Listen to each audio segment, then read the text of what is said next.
The EMF generated in a thermocouple thermometer may be used for the measurement of temperature. In other words, this is actually using the thermocouple thermometer, and they gave you the variation with temperature of the EMFE. So you'll notice that this is actually a curve, right? As I was telling you, all thermometric properties do not vary linearly with temperature. So this is another good example.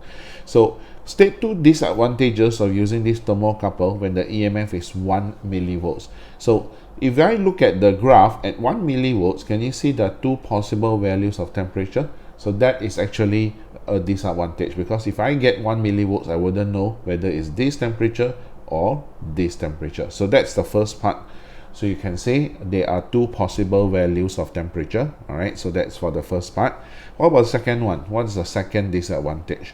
Now, do you realize that the graph being a maximum curve, the closer it goes towards the turning point, which is the maximum point, the more curved it becomes. But the further away it goes from this turning point, the straighter the line is. So this portion can be approximated to a straight line. But this 1 millivolts is actually quite significant curve. So that's a problem during our calculation. If you were to use this portion and use the assumption that it varies linearly to calculate temperature, the error would actually be small, right? But if you use this portion curve, the error would be big. So what you can say here is the variation of EMF with temperature is non-linear. I'm referring to this portion specifically, right? The variation of EMF with temperature is non-linear. Right, part B, an alternative in the thermocouple thermometer is a resistance thermometer. State two advantages that a thermocouple thermometer has over a resistance thermometer. So the advantages are actually quite fixed, right? I gave you in the notes. One, you can say the thermocouple thermometer does not need a power supply, all right? And then second thing you can say is the thermocouple thermometer can be connected directly to a computer to obtain a direct reading. The electrical resistance of this thermistor is used to measure temperature. So you will see that this question is actually using the thermistor to measure temperature. And once again, you will observe that this graph is a curve, right? So that's not a problem because we already expect all the thermometric properties to not vary linearly with temperature. Now, state and explain the feature that shows that the thermometer has a sensitivity that varies with temperature. Now, in order to define a sensitivity here, the sensitivity here is talking about how sensitive it is to small changes in temperature, right? So that's the sensitivity we're talking about. And the sensitivity is usually indicated by the gradient, as what we have learned in AS before. Okay, so under calibration curves, we have learned in AS about this sensitivity. Same idea here in A2 as well. So the first step is I would write down the expression for the gradient. So gradient will be delta R over delta T. Now, since we are talking about for small changes in temperature, so you're going to assume for equal small changes in temperature, that means this is fixed. Let's say your delta T is fixed at every 1 Kelvin intervals. Now, if you look at the gradient here, the gradient from here to here, higher temperature, the gradient gets less steep, so the gradient gets smaller. I'm talking about the magnitude. You don't have to worry about the negative gradient. Just look at the magnitude is is smaller, the magnitude. So therefore, the conclusion is your delta R here would be smaller for equal changes in temperature. So that means for small temperatures, there's a bigger change in resistance. For bigger temperature, there'll be a smaller change in resistance. And let's say it is for 1 Kelvin intervals. So if your change in resistance is getting smaller, that means it's getting less sensitive. So that's what you need to tell here. You will say that the gradient of the graph, because I said feature, right? So the feature is a gradient. So say the gradient of the graph represents the sensitivity. And then you will say the gradient of the graph decreases as temperature increases. So the sensitivity decreases as temperature increases. Right, for part B, you are going to use the value here to calculate the temperature. So obviously from this 2040 ohm, you can read from the graph and you get 15 degrees Celsius. So 15 degrees Celsius is not a problem, but to convert it to Kelvin to an appropriate number of decimal places is not so straightforward. So how do I figure out how many decimal places do they need? So actually you can use the uncertainty as a guide. So if you look at the thermistor's resistance, they give you plus minus 20, and plus minus 20 is actually one small box here. So you will notice that usually, even if they don't tell you, the uncertainty when you read the graph is usually plus minus one small box. So here is clear, it's plus minus one small box. So when you are reading the value of the temperature here, there is also an uncertainty of plus minus one small box. So 10 boxes gives you how many? 2 degrees Celsius. So therefore, one single box will give you 0.2 degrees Celsius. So in other words, your uncertainty will be plus minus 0.2. Now, if you remember in AS, your uncertainty must be 1 SF, but the value must follow the same decimal place. So if this is in one decimal place, so you must write as 15.0. So in other words, the decimal place is 15.0. So to convert into Kelvin, do I use 273.15 or 273 or 273.2? Now it all depends on this. Now there's a rule that you need to know. Now in AS, I always told you that if you multiply or divide two or more quantities, then the final answer must follow the smallest SF, all right, as the accuracy.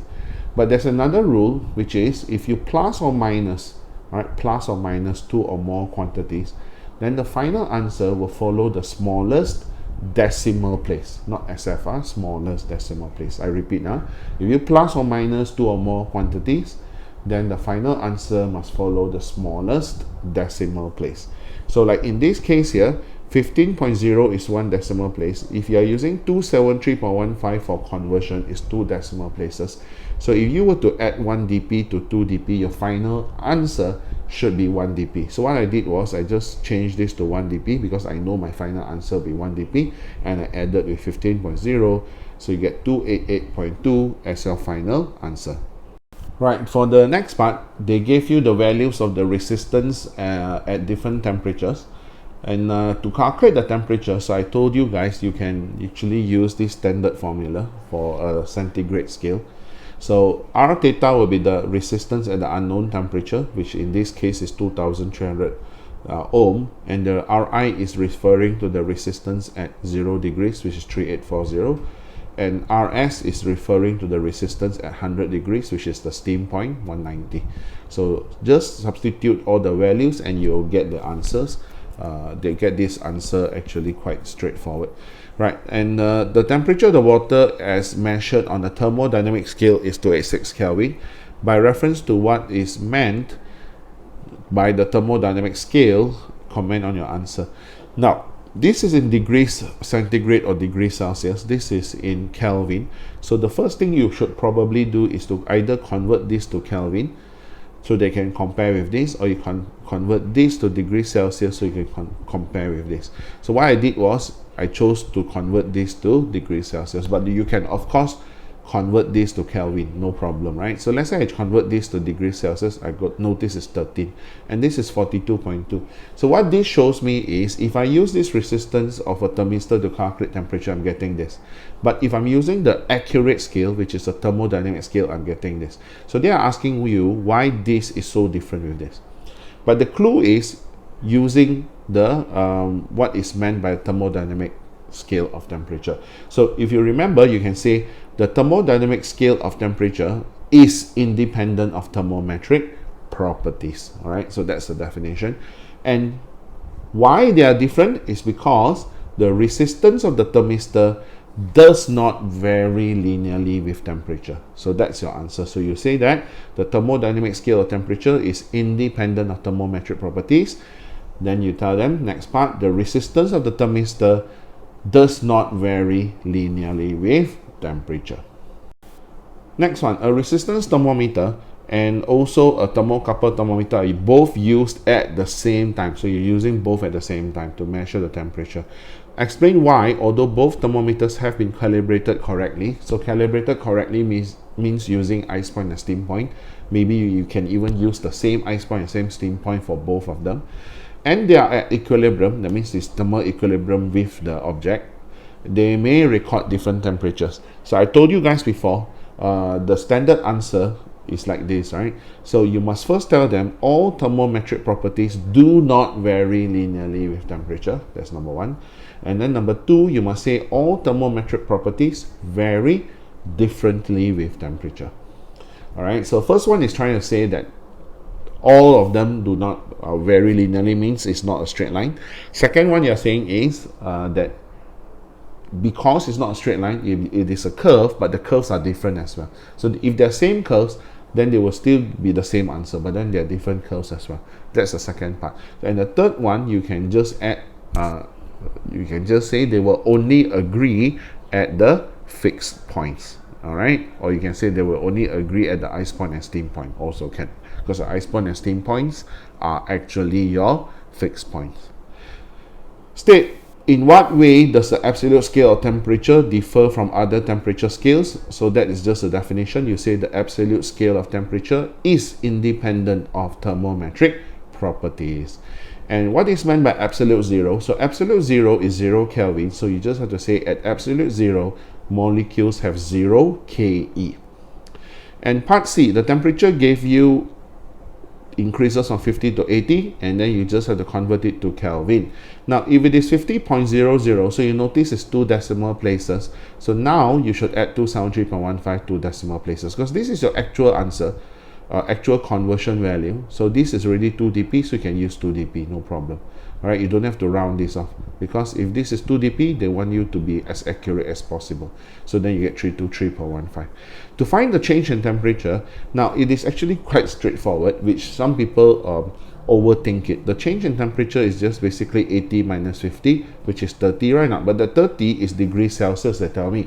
But it's actually the same as the change in temperature in Kelvin, because you remember, in degrees centigrade or degrees Celsius, an interval of 1 is the same as the interval of 1 in Kelvin, because when Kelvin designed his scale, he actually maintained the same interval. If you don't believe me, you should do this. You should take 273.15 plus 50, and then you take 273.15 plus 80, and then you subtract the two values.